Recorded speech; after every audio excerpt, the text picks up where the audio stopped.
Bienvenidos emprendedores, mi nombre es Geraldine Martínez y en esta oportunidad vamos a conversar con un personaje clave para el sector económico más importante del país.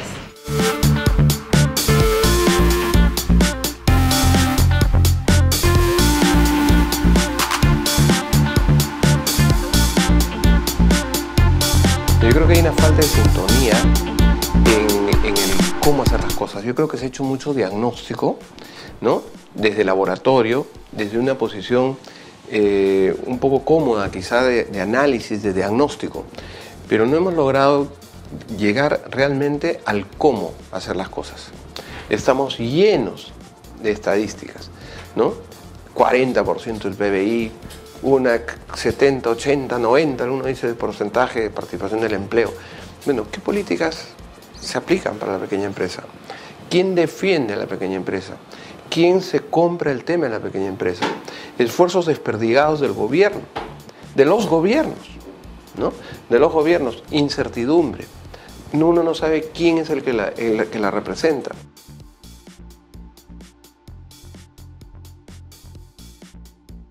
Yo pienso que hay mucho de todo, hay mucho de todo. Yo creo que el Estado no ha logrado poner como prioridad, ¿no?, donde está la mayor actividad económica del país. No económica en términos de PBI o en términos de aporte tributario, sino donde está la mayor contribución a empleo, donde está, ¿no?, realmente la sociedad del Perú, ¿dónde está? En la parte micro, ¿qué hacemos? ¿No? ¿Quién es el que jala el tren del desarrollo del emprendimiento de la micro y pequeña empresa? Si a mí me dicen hoy día, ¿quién está asumiendo eso? ¿No? Si lo identificamos, habría que buscarlo, apoyarlo y empoderarlo. Pero en ese momento, si yo hago esa pregunta, ¿quién me dicen? ¿Quién es el Ministerio de Trabajo? ¿Quién es el Ministerio de la Producción? ¿Quién es el congresista Bugatás del Congreso o el congresista Neira en el Congreso? ¿No? ¿O el señor Guerra García en el sector privado? ¿Quién aglutina ese esfuerzo? ¿No? Vemos esfuerzos individuales de un Diógenes Salva en Gamarra, ¿no?, gritando y pidiendo: apóyenme, apóyennos, nosotros vinimos acá, esto era tierra, hoy día somos un emporio, orgullo del Perú, ¿no? Nos vienen a copiar, nos vienen a comprar. ¿Qué hace el Estado? ¿Qué hace el gobierno? ¿Qué hacen los municipios? ¿Qué facilidades les dan para consolidar sus negocios? Ellos no pidieron nada, pero sí el Estado les pide todo, ¿no? Entonces ahí nos falta mucho entender el problema. Yo sé que hay muchos científicos sociales, con todo el respeto que me merecen, que han hecho libros, han hecho diagnósticos, ¿no? Pero yo creo que esos diagnósticos no reflejan la realidad. Primero, no están bien hechos, porque si no, ¿cuántos años haciendo lo mismo? Y seguimos igual.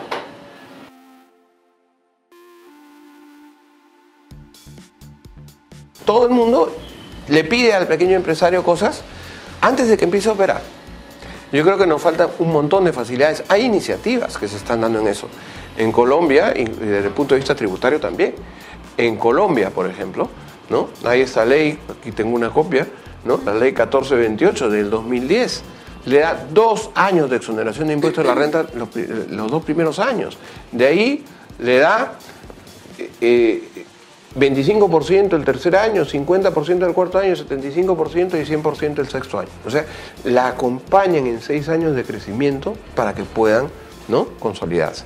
Pero yo creo que lo más importante es que darle la facilidad para que empiece a operar, ¿no?, y después acompañémosla en su formalización, ¿no?, que empiece a operar, que empiece a generar actividad económica, que empiece a generar empleo. ¿Qué necesitamos? ¿No? ¿Gente empleada o gente desempleada? ¿Qué necesitamos? ¿Gente haciendo actividad económica? ¿No? ¿O no? ¿No? Entonces, eso es la prioridad.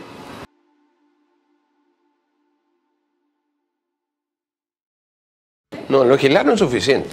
La legislación es un recurso, o sea, no nos puede dar algunas facilidades. Pero yo creo que la legislación, no, es más, la gente sabe la ley, ¿no? Nosotros con Fernando Villarán, cuando fue ministro de Trabajo, se hizo la ley MIPE. Yo le preguntaría, después de varios años la ley MIPE, si el empresario sabe qué dice la ley MIPE, ¿no? Si sabe sus beneficios. No lo sabe. ¿no? O sea, tenemos que sacar leyes muy concretas, muy sencillas, muy simples y que la gente sepa, igual que el ciudadano no sabía sus derechos hace un tiempo, hasta que la Defensoría del Pueblo empezó a decir, oye, tus derechos son esto, pero también tienes deberes, ¿no? El pequeño empresario no sabe, como que se están protegiendo algún estatus, ¿no? Para que no haya, digamos, como alguien dijo, la revolución de las hormigas.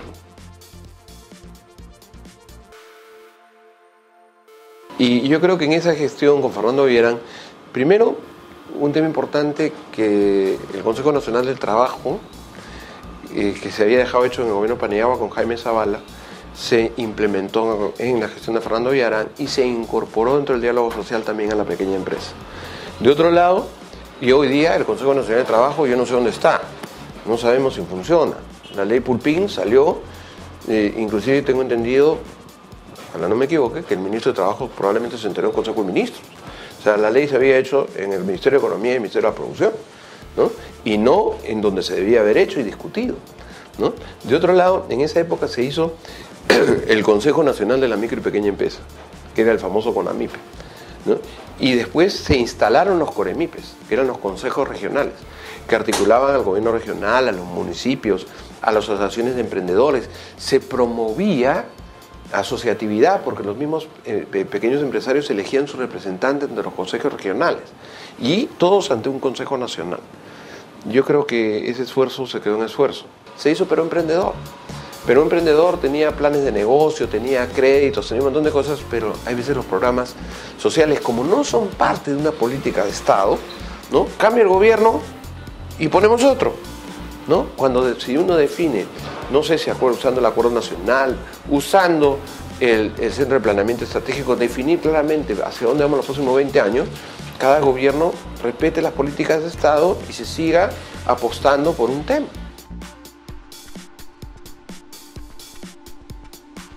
Hay que trabajar, ¿no?, para generar un cambio en la estructura del Estado, un cambio en los conceptos, identificar bien claro a dónde queremos poner el esfuerzo país para articular al sector empresarial con las ventajas competitivas del país, ¿no?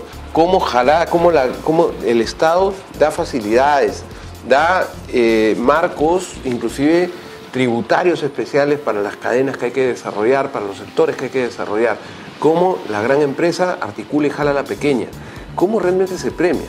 El empleo no se genera, el empleo lo genera el empresario, no lo genera el gobierno ni el Estado, salvo que en el sector público, ¿no? Hay que darle facilidades, ¿no? Y hay que promover que el empresario apueste por su país, tenga sostenibilidad, genere ingresos, pague impuestos y genere empleo, ¿no? De otro lado, hay que trabajar mucho yo creo que volver a hacer un diagnóstico, pero con los actores, y no un diagnóstico social, ¿no? Es un diagnóstico empresarial. Yo creo que lo que hemos visto mucho a la pequeña empresa como un cliente social. Yo creo que lo que hay que ver es como un cliente empresarial, ¿no? Hay que sentarnos con ellos a ver cuáles son los problemas empresariales más que sus problemas sociales, ¿no?